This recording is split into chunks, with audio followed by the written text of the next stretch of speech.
சீரியல்களின் full எபிசோடுகளை Sun டிவியில் ஒளிபரப்பான உடனே எக்ஸ்க்ளூசிவாக சன் நெக்ஸ்டில் மட்டும் ஃப்ரீயா பாருங்கள். உன்னோட இந்த நிலைமைக்கு நான் தானே காரணம். நான் உங்க வீட்டுக்கு வந்ததுனால தானே உங்க குடும்பத்துல உனக்கும் கௌதமுக்கும் பிரச்சனை வந்து நீ வீட்டை விட்டு வந்துட்ட. என்னால உருவான பிரச்சனைய நான் தானே சரி செய்யணும். நானே உங்க 2 பேரும் சேர்த்து வைக்கிறேன். நான் இப்பவே கௌதம் ஆபீஸுக்கு போய் அவர்கிட்ட பேசுறேன். இல்லண்ணே, வேண்டாம்.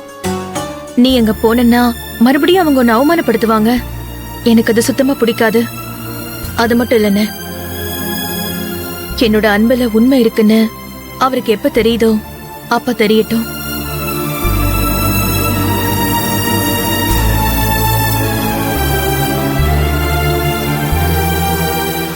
சும்மா சொல்லக்கூடாது.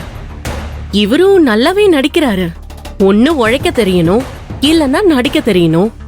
இவங்க 2 பேர் மட்டும்தான் பொழைக்க முடியும். அதுலயும் உழைக்க தெரிஞ்சவனை விட நடிக்க தெரிஞ்சவன் ரொம்ப நல்லாவே பொழைச்சுப்பான்.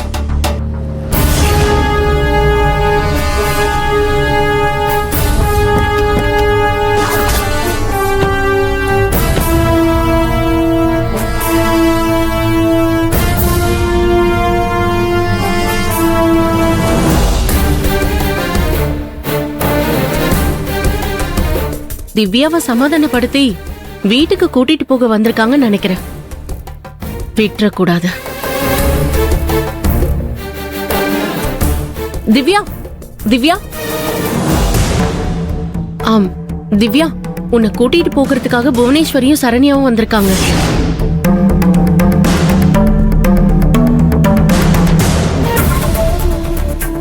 திவ்யா, நான் போய் கௌதம்கிட்ட பேசுறேன்னு சொன்னதுக்கு நீ வேண்டான்னு சொல்லிட்ட. இப்போ அவங்களே இங்க வந்திருக்காங்க. அவங்க உன்னை சமாதானம் பண்ணி வீட்டுக்கு கூப்பிட்டா மறுக்காம உடனே சரின்னு சொல்லுமா? இல்லண்ணே, நான் அவங்கள பார்க்க வரல. அவங்கள அப்படியே போக சொல்லு. திவ்யா, அப்படிலாம் பேசக்கூடாதுமா. ராகினி, நீ வா, நம்ம போய் அவங்களை உள்ள கூப்பிடலாம். வா. அண்ணே, இவங்க எதுக்கு இப்ப வந்தாங்க? ஏய் ராகினி, ராகினி, ராகினி, ஒரு நிமிஷம். இங்க பாரு, அவங்க சமாதானம் பண்றதுக்கு தான் வந்திருப்பாங்கன்னு நினைக்கிறேன். எக்காரணத்துக்கு கொண்டு என் தங்கச்சி அவங்க கூட போயிடக்கூடாது. அதே சமயம் என்னையும் அவங்க தப்பா நினைக்க கூடாது. அதனால நான் நல்ல மாதிரி தான் நடிப்பேன். ஆனா நீ சமயம் கிடைக்கும் போது உள்ள பூந்து கலாட்டா பண்ணி திவ்யாவும் கௌதமும் ஜென்மத்துக்கு ஒன்னும் சேர முடியாதமே செஞ்சிடணும். புரிஞ்சுதா? சரிங்க, அதெல்லாம் நான் பாத்துக்கிறேன். வெளியே பாருங்க, எவ்வளவு பெரிய பணக்காரங்க ஒண்ணும் இல்லாதவங்க மாதிரி நம்ம வீட்டு வாசல்ல வந்து நின்னுட்டு இருக்காங்க. வாங்க போலாம்.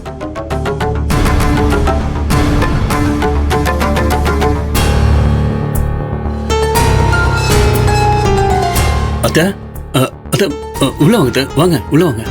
வாங்க அத்த, வாங்கம்மா, வாங்க, வாங்க.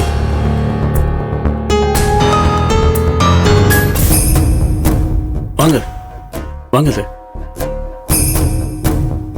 வாங்க சார். இங்க உட்காருங்க.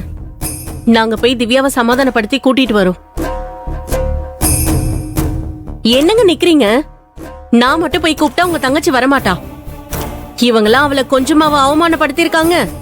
அதனால நீங்க வந்தாதான் திவ்யாவை சமாதானப்படுத்தி கூட்டிட்டு வர முடியும். வாங்க. நீங்க உட்காருங்க சார்.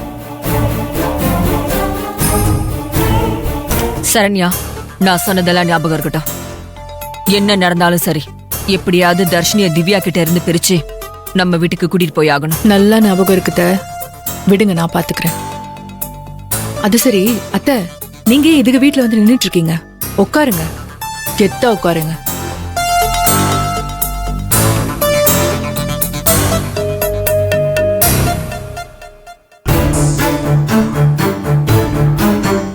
தங்கச்சி, நான் நினைச்ச மாதிரி அவங்க உன்னை சமாதானம் பண்ணி கூட்டு போறதுக்காக தான் வந்திருக்காங்க.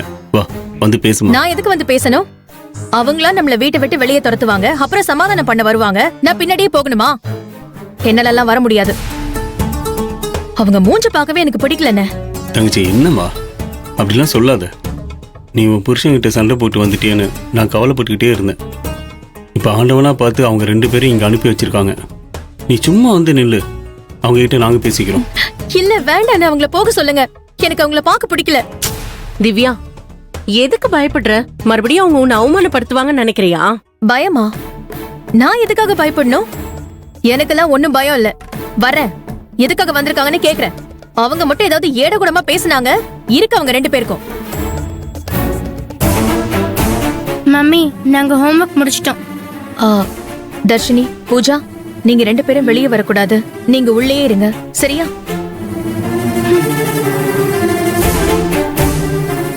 வாங்க போலாம்.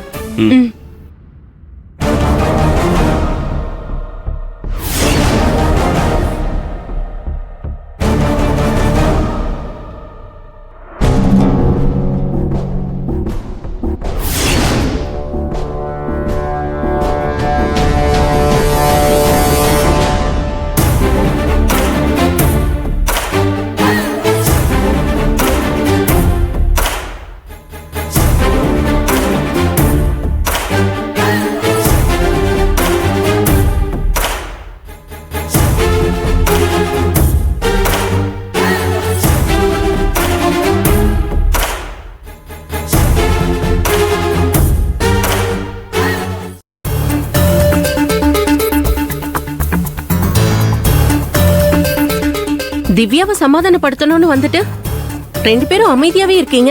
ஏதாவது பேசினா தானே ஒரு முடிவுக்கு வர முடியும்.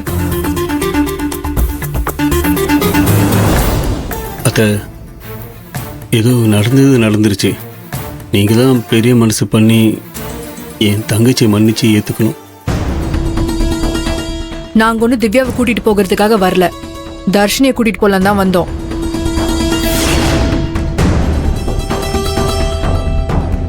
மரியாதையா அவளை எங்க கூட அனுப்பிச்சு வைங்க. என்ன இப்படி சொல்றீங்க? இங்க பாருங்க, வாழ வேண்டிய வயசுல என் தங்கச்சியும் மாப்பிளையும் பிரிச்சு அனுப்பிட்டீங்க. சமாதானப்படுத்தி என் தங்கச்சி வீட்டுக்கு கூப்பிட்டு போவீங்கன்னு பார்த்தா இப்படி தங்கச்சி விட்டுட்டு தர்ஷினி மட்டும் கூப்பிட்டு போறேன்னு சொல்றீங்க.